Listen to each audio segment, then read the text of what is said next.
welcome to our YouTube channel VS Medical Classes. So fans, in this video we will discuss about how to study orthopedics. So guys, सबसे पहले मैं यहाँ पर बता दूँ आपको ये वीडियो बनाना मेरे लिए क्यों नेसेसरी हुआ. गाइज मेरे चैनल पर और मेरे इंस्टाग्राम पर काफ़ी कमेंट आ रहे हैं कि सर ऑर्थोपेडिक के इंपॉर्टेंट टॉपिक डालिए. लगभग मैंने सभी सब्जेक्ट के इंपॉर्टेंट टॉपिक डाल दिए हैं. अभी हमारा एक टेलीग्राम चैनल है, वहाँ भी डाल दिया हमने. एक व्हाट्सअप ग्रुप भी बनाया हुआ है, वहाँ भी डाल दिया है. इंस्टाग्राम पर भी डाल दिए हैं, ठीक है. लेकिन मैंने अभी तक ऑर्थोपेडिक पर इम्पोर्टेंट टॉपिक नहीं डाले. क्यों नहीं डाले? क्योंकि ये पहली बात तो बहुत ज़्यादा रिस्की है. क्यों रिस्की है? क्योंकि ये हर बार ऑर्थोपेडिक के एग्ज़ाम में हर बार नए क्वेश्चंस आ रहे हैं, तो इसलिए मैंने नहीं डाले. लेकिन इसमें मैंने कुछ स्ट्रैटेजी बनाई है, अगर आप चाहो तो उसको फॉलो कर सकते हो बेसिकली, कि किस तरीके से आपको ऑर्थोपेडिक पढ़ना है. देखिए, कुछ मेन पॉइंट होते हैं ऑर्थोपेडिक में जिनको आपको समझ करके चलना है, तो आप कोई भी डिसीज़ को अच्छे से लिख सकते हो, है ना. कोई भी इंजरी है या कोई भी फ्रैक्चर है, कोई भी प्रॉब्लम है ऑर्थोपेडिक से रिलेटेड, तो आप उसको अच्छे से लिख सकते हो. गाइस, सबसे पहले इसमें मेन पॉइंट आपको, जैसे कोई भी डिसीज़ है, उस डिसीज़ का एक तो इंट्रोडक्शन मीन्स उसका जनरल वे में आपको पता होना चाहिए नॉर्मली. तो कुछ स्पेसिफिक पॉइंट हैं जिन पर आप ध्यान दे सकते हो. सबसे पहला पॉइंट मैं यहाँ पर बताना चाहूँगा आपको. देखिए, इसमें कोई भी डिसीज़ है तो उसकी पैथोलॉजी पर आपको बहुत अच्छे से ध्यान देना है. जब आप किसी डिसीज़ की पैथोलॉजी को अच्छे से समझ लोगे तो मीन्स मान लीजिए सारा खेल आगे के लिए आपके लिए आसान हो जाएगा. तो मेन फोकस आपको रखना है पैथोलॉजी पर.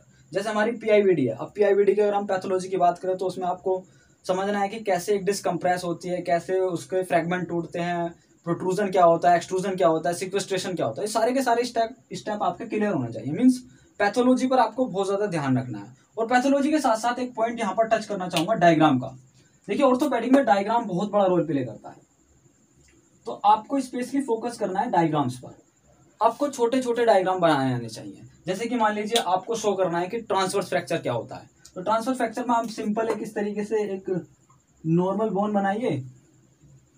ये मान लीजिए एक नॉर्मल बोन हुई, कोई भी आप बोन बना करके उसको ट्रांसवर्स फ्रैक्चर दिखाना है, तो आप इस तरीके से ये ट्रांसवर्स फ्रैक्चर दिखा सकते हो. छोटे छोटे डायग्राम बनाने हैं और इनमें हल्का सा कलर करके आप यदि बना दोगे तो बहुत ज़्यादा इंप्रेसिव लगते हैं, बहुत ज़्यादा अट्रैक्टिव लगते हैं. तो फर्स्ट पॉइंट मैंने आपको बताया पैथोलॉजी, दूसरा डायग्राम जो कि पैथोलॉजी से ही कनेक्ट है. और मैनेजमेंट में भी आप डायग्राम लिख सकते हो. जैसे मैनेजमेंट में अब मान लीजिए कोई फ्रैक्चर है, अब उसका आपका डायग्राम का ट्रीटमेंट दिखाना है. अब मान लीजिए इसका ट्रीटमेंट क्रॉस के वायर से हम करते हैं, तो यहाँ पर आप सिंपल इस तरीके से क्रॉस के वायर का एक डायग्राम बना सकते हो.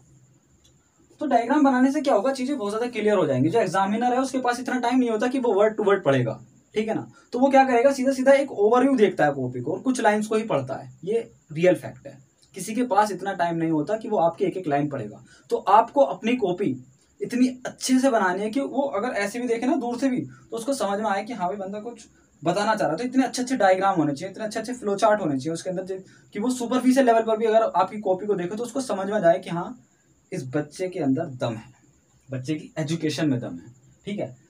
तो फर्स्ट पॉइंट हमारा कंप्लीट हुआ पैथोलॉजी. दूसरा पॉइंट हम इसको बना देते हैं डायग्राम. अब तीसरा पॉइंट आता है इन्वेस्टिगेशन. इन्वेस्टिगेशन में देखिए कुछ कॉमन इन्वेस्टिगेशन होती है ऑर्थोपेडिक के अंदर, उनको समझते हैं.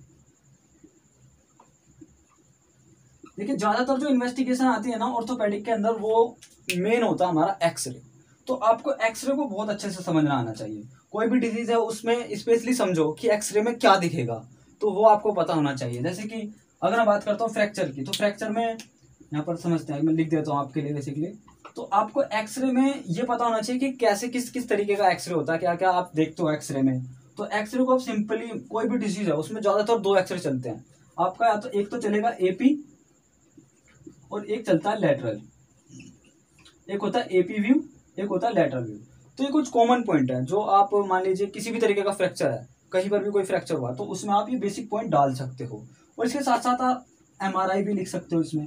तो कुछ बेसिक इन्वेस्टिगेशन है जो आपको पता होनी चाहिए कि कब कराते हैं, क्यों कराते हैं. अगर मान लीजिए कोई नर्व इंजरी है तो आप एनसीबी टेस्ट बोल सकते हो, नर्व कंडक्शन वेलोसिटी टेस्ट. तो ये कुछ कॉमन पॉइंट है जो कि आप ऐसे करके डाल सकते हो अपने ऑर्थोपेडिक के एग्जाम में. जब आप पेपर लिख रहे हो तो इस तरीके की कुछ चीज़ों पर आप हाईलाइट करके बता सकते हो, ठीक है. इन्वेस्टिगेशन हो गया हमारा, पैथोलॉजी हो गया, इन्वेस्टिगेशन हो गया, डायग्राम हो गया. अब हम बात करते हैं मैनेजमेंट की. देखिए, मैनेजमेंट जो है आपका बहुत ज़्यादा इंपॉर्टेंट पार्ट है.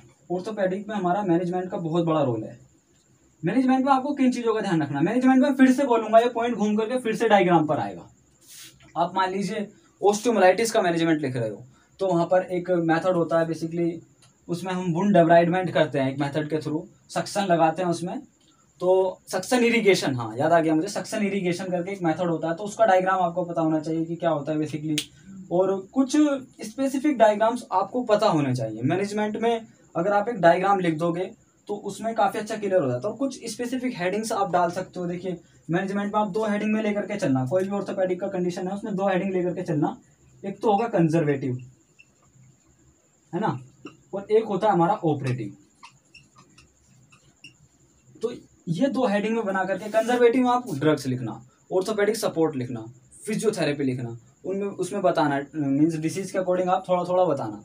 और कंजर्वेटिव में आपको ऑपरेशन पता होना चाहिए। ऑपरेशन में आपको ओरिफ क्या होता है ना, ओपन रिडक्शन इंटरनल फिक्सेशन क्या होता है, क्लोज रिडक्शन इंटरनल फिक्सेशन क्या होता है। ये कुछ बेसिक टर्म्स हैं, जब आप अच्छे से पढ़ोगे समझोगे चीज़ों को तो ये सब आपकी समझ में आएगा, ठीक है। और ऑर्थोपेडिक्स पर हमारे कुछ बेसिक लेक्चर डले हुए हैं, जैसे कि हमारा फ्रैक्चर का लेक्चर है। तो यदि आप एक फ्रैक्चर को अच्छे से समझ लेते हो तो फ्रैक्चर से बहुत सारे क्वेश्चन आते हैं, जैसे कि आपका नेक फ्रैक्चर फीमर आता है, सुप्राकॉन्डाइलर फ्रैक्चर आता है, और भी बहुत सारे फ्रैक्चर आते हैं, एंकल फ्रैक्चर आता है आपका। तो ये एक बेसिक चीज़ है जिस पर आपको ध्यान देना है ऑर्थोपेडिक में। और इसके साथ साथ चलो मैं आपको कुछ इंपॉर्टेंट पॉइंट बता ही देता हूँ। तो कुछ इंपॉर्टेंट टॉपिक हैं जो कि मैं अभी यहाँ पर बोल रहा हूँ, तो आप उनको लिखिएगा अच्छे से। मैंने एडिटिंग नहीं की वरना यहाँ पर टेक्स्ट चल सकता था, उसमें बहुत ज़्यादा टाइम लगता है, ठीक है। तो कुछ पॉइंट मैं बोल रहा हूँ आपको, वो लिखने हैं। सबसे पहला पॉइंट है सीटीवी। सीटीवी बहुत ज़्यादा इंपॉर्टेंट टॉपिक है, तो सीटीवी को आपको अच्छे से पढ़ना, उसका ट्रीटमेंट कई बार पूछा जा चुका है। दूसरा पॉइंट आता है clinical sorry guys, clinical features and management of PIVD. PIVD is most important topic. ये यहाँ पर मैं जितने भी टॉपिक बताऊंगा लगभग मैं आपको 15 टॉपिक बताऊंगा। पहला मैंने बताया सीटीवी, दूसरा मैंने बताया clinical features and management of PIVD, and third point is your clinical features and treatment of a case of osteoarthritis. Osteoarthritis बहुत ज़्यादा इंपॉर्टेंट है, तो ये आपको लिखना है। Fourth one is your clinical presentation of fracture near of femur, जैसा कि मैंने अभी बताया था, है ना, नेक फ्रैक्चर फीमर। तो फीमर का कोई भी फ्रैक्चर आता है बहुत ज़्यादा इंपॉर्टेंट है, तो आपको फीमर के जितने भी फ्रैक्चर हैं वो उनको अच्छे से पढ़ना है। AVN, ए वेस्कुलर नेक्रोसिस, ये बहुत ज़्यादा इंपॉर्टेंट है। अब AVN को वो फीमर से भी कनेक्ट करके पूछता है, ए वेस्कुलर नेक्रोसिस ऑफ फीमर, तो इसको भी लिख लीजिए। 6 पॉइंट आता है आपका Walkman ischaemia. Walkman ischaemia important है आपका। क्लिनिकल फीचर्स ऑफ कोलीज फ्रैक्चर, इस पे हमारी वीडियो है, तो आप वीडियो देख सकते हो, ठीक है। स्टेज ऑफ, वैसे पीआईवीडी पर भी है वीडियो, फ्रैक्चर्स के सारे पार्ट पर वीडियो हमारी, मीन्स जितने भी बेसिक फ्रैक्चर हैं, fracture healing, factor affecting fracture healing, तो उन सब पे वीडियो है। ऑस्टियोमाइलिटिस पे वीडियो है, उसका चल रहा है अभी सीरीज, है ना। अब बात करते हैं स्टेज ऑफ फ्रैक्चर हीलिंग, हाँ ये भी इंपॉर्टेंट है। Classification of nerve injury, nerve injury किस किस तरीके के होता है, जैसे कि आपका न्यूरोप्रैक्सिया, न्यूरोटोमेसिस है, एक्सोनोटोमेसिस है, तो ये बहुत ज़्यादा इंपॉर्टेंट होते हैं। और वो स्पेशली नर्व के बारे में भी पूछ सकता है, रेडियल नर्व इंजरी होगी तो क्या होगा, कैसे मैनेज करोगे, किस किस तरीके की चीज़ें होंगी, तो ये आपको पढ़ना है। उसके बाद 10th पॉइंट है हमारा, discuss the classification, clinical features, management principle and complication of tuberculosis of spine, Pott's spine. Pott's spine करके क्वेश्चन आ सकता है, या फिर वो डायरेक्टली बोलेगा ट्यूबरक्लोसिस ऑफ स्पाइन। अगर ट्यूबरक्लोसिस ऑफ स्पाइन बोल रहा है तो भी बात सेम है, और पोर्ट्स स्पाइन बोल रहा है तो भी बात वही है। और एक क्वेश्चन और बनता है यहाँ पर, वो 2 तरीके से पूछ सकता है। वो पूछ सकता है पैराप्लीजिया, है ना, ड्यू टू पोर्ट्स स्पाइन। एक क्वेश्चन वो ऐसे ही पूछ सकता है ट्रोमेटिक पैराप्लीजिया, जो कि हमारा स्पाइनल इंजरीज में आता है ना। तो ये भी आपको अच्छे से पढ़ना है, मीन्स कैसे आप मैनेजमेंट करोगे पैराप्लीजिया का, बहुत अच्छे से पढ़ना है, बहुत ध्यान से पढ़ना है, ठीक है। अब आपका है 11th question, stage of tuberculosis of hip, बहुत बार पूछा जा चुका है, बहुत ही ज़्यादा इंपॉर्टेंट टॉपिक है आपका। इसमें हमारी 3 स्टेज होती है ना, बहुत अच्छे से पढ़ना है। ट्यूबरक्लोसिस की, हिप की कंडीशन की जितनी भी स्टेज होती है उनको अच्छे से पढ़ना है, उनके अंदर डायग्राम बनाना है आपको। उसके अंदर डायग्राम बनेगा आपका लिम्ब लेंथ डिस्क्रिपेंसी वाला, है ना, अपरेंट शॉर्टनिंग वगैरह होता है, उसको देखना अच्छे से। अब आता है हमारा पैथोलॉजी ऑफ एक्यूट ओस्टियोमाइलिटिस, जिसके ऊपर हमारा वीडियो ऑलरेडी अपलोड है। अब ये मत सोचना कि मैं वीडियो की मार्केटिंग कर रहा हूँ, ये टॉपिक अगर आप मेरी वीडियो से देखोगे, जिस टॉपिक पर वीडियो बनी हुई है, तो बहुत ही जल्दी और आसानी से तैयार हो जाएंगे, बाकी आपकी चॉइस है। Clinical features of congenital hip dislocation, ये बहुत ही ज़्यादा इंपॉर्टेंट टॉपिक है। क्लिनिकल फीचर्स इसके मीन्स हिप डिसलोकेशन किस तरीके से हो सकता है, तो वो हिप डिसलोकेशन पे मान लीजिए उसने पूछा clinical features of congenital hip dislocation, तो हो सकता है वो इस बार मैनेजमेंट पूछ रहे, तो आपको ओवरऑल पूरा ही टॉपिक देख लेना है, उसके इर्द गिर्द भी देख लेना है। लकीर के फकीर नहीं बनना, मीन्स एक ही टॉपिक पर नहीं रुके रहना, बहुत सारा पढ़ना है। Orthopaedic is not easy, specially for physiotherapy students, और उनका मेन सब्जेक्ट होता है ऑर्थोपेडिक। अब हम बात करते हैं, हाँ लास्ट है, एक छोटा सा शॉर्ट नोट डाला है, जस्ट एक प्रिडिक्शन मैंने लगाई है ना, हो सकता आ जाए, हेलक्स वेलगस। तो इस तरीके से कुछ इंपॉर्टेंट टॉपिक हमारे कंप्लीट होते हैं। कोशिश करना दोस्तों, देखो जितनी भी मैंने बातें इसके अंदर बताई हैं जनरल, इन सभी को समझने की, क्योंकि ऑर्थोपेडिक बहुत ही वास्ट सब्जेक्ट है। तो अगर आप किसी एक डिसीज़ को अच्छे से पढ़ लोगे तो उसके जैसी कुछ डिसीज़ को आप अच्छे से लिख सकते हो, अगर आपको थोड़ा बहुत भी उसके बारे में आइडिया है तो।